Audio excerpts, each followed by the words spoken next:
Comcast has announced it's opening a network of 200,000 Xfinity Wi-Fi hotspots. So these hotspots typically got to pay for it. They're opening those up free of charge for folks. So we appreciate that and are sensitive about the needs to communicate.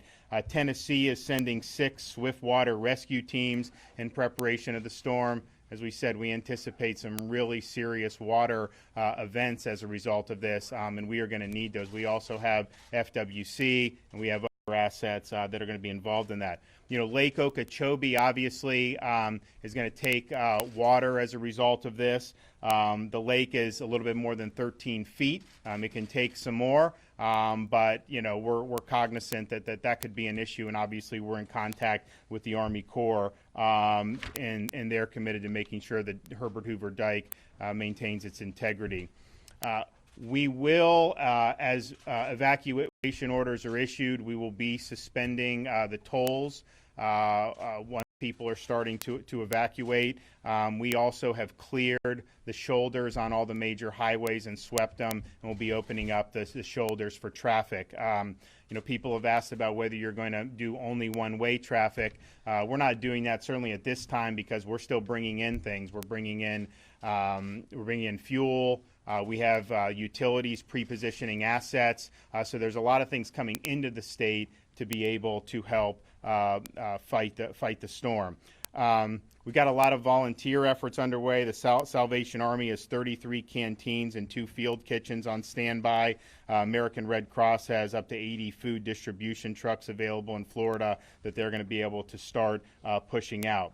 In terms of the schools, there's been a lot of announcements on that. If you want to see all the school closures in Florida, you can go online to www.fldoe.org/hurricaneinfo. But we've announced, a lot of school districts have announced closures. Gulf County on Tuesday, Lake County Tuesday and Wednesday, Brevard Tuesday. Martin is dismissing early today, and they'll be closed on Tuesday. Miami-Dade will suspend after tonight. Orange County closed on Tuesday. Osceola closed on Tuesday. Seminole closed on Tuesday. And obviously, you know, we'll see how the storm goes, but you could see those potentially expand going forward. I want to say had a chance to meet with the mayor and the emergency team here, and want to commend them for some of the preparations they are doing. They're going to have a number of shelters open first thing Sunday morning. They also are going around to the assisted living facilities for folks because you submit information, you have generator, you have a plan. Some people don't have any information on file with the state, even though a law was passed.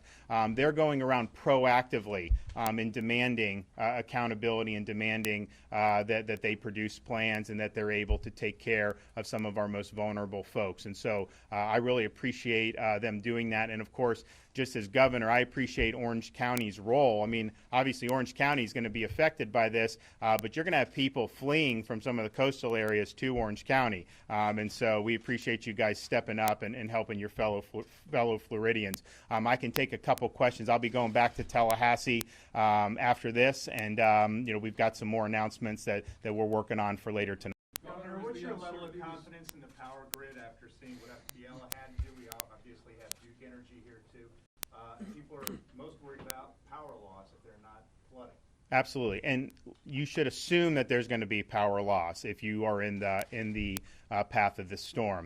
What FP&L has done, and this is something I've been talking with them about for months and months, just saying, hey, if there's a storm, this is really important, and so they get it. So they got about 14,000 folks that they've brought in from out of state that are being pre-positioned in different parts of Florida so that as the storm passes, they're able to go in and get the power back on. We at the state, with our Florida Department of Transportation, we're going to be assisting them in clearing any of the roadways that may be clogged because They can sit there and do the power all they want, but if they can't get to the lines, then they're not going to be able to get it back on. And so we're sensitive to that. We're going to be working with them to be able to do that. So look, it's a difficult thing when you have a Category 4 storm that's coming down on Florida's coast. If there's a direct hit in one of those areas, that is going to cause damage. I mean, there's just no two ways about that, and there's no way really to avoid that. But I think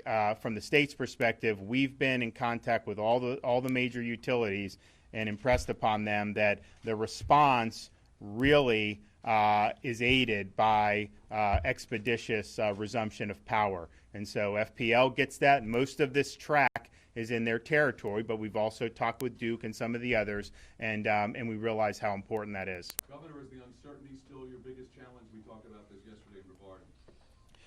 So here's what I'd say about the uncertainty. I think we have gained some certainty in terms of some of the forecasts. If you look at both the 11 a.m. and the 2 p.m. advisories from the National Hurricane Center, we know now that this storm is going to come west and go north.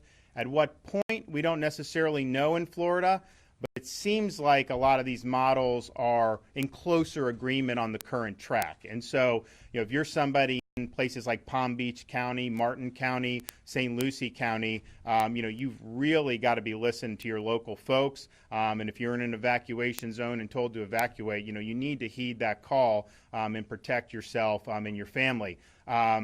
But I am also mindful, we've seen some of these forecasts. I remember for Irma, people were leaving Miami going to the west coast of Florida, and then it went to the west coast and say they were going over there. So there is some degree of uncertainty when you have a state that is, we're a peninsula. Some places we're not even that wide across. So any error in this forecast, can really throw it in one way or another. So we know it's going west. It's going to eventually go north. Will it go north before it hits the East Coast? Will it go ride 95? Will it go up the center of the state? Will it go up the West Coast or even into the Gulf? We don't know that yet, but I think if folks are in some of those areas, they need to do what's best to prepare. But yeah, it would be great for me if I could say it's been totally ruled out to go one direction or another. That's just not the way it works. And but we're watching this very closely, as I know the folks in Orange County are. How does it present extra challenges to you, just not knowing exactly where it's going at this point? The models have bounced around, and the whole East Coast is pretty much still under a major warning. I think it's been a challenge. General Eifert's here.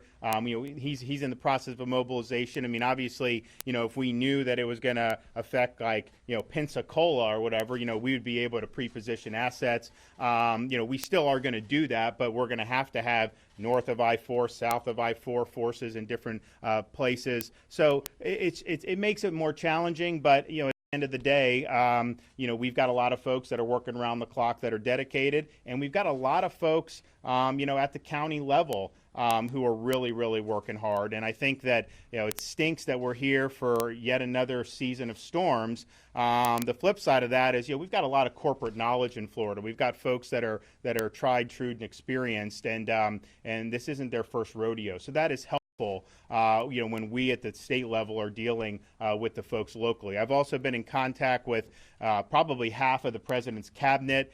We've been in contact with the Commerce Department, which houses NOAA. We're going to have a NOAA representative in the EOC in Tallahassee. I spoke with the Secretary of Defense about potentially providing support as General Eifert deems would be necessary on that end, and he was very supportive. So I think we've got a lot of folks that realize this is serious, and I think the fact that the president canceled his trip overseas is proof that the federal government's looking to be helpful on this as well. Governor, we're going to have time for one more question, guys. One more. What do you say to people who may be in that evacuation zone, or people who have decided they will not evacuate even if they should be doing that? Well, I think that would be a mistake, too. If you're in an evacuation zone and there's an order issued, that's not being done willy-nilly. When you're looking at a Category 4 type hurricane, if you're on the coast, for example, places like in Brevard County, you're looking at potentially life-threatening storm surge, and that is not something that you want to ride out.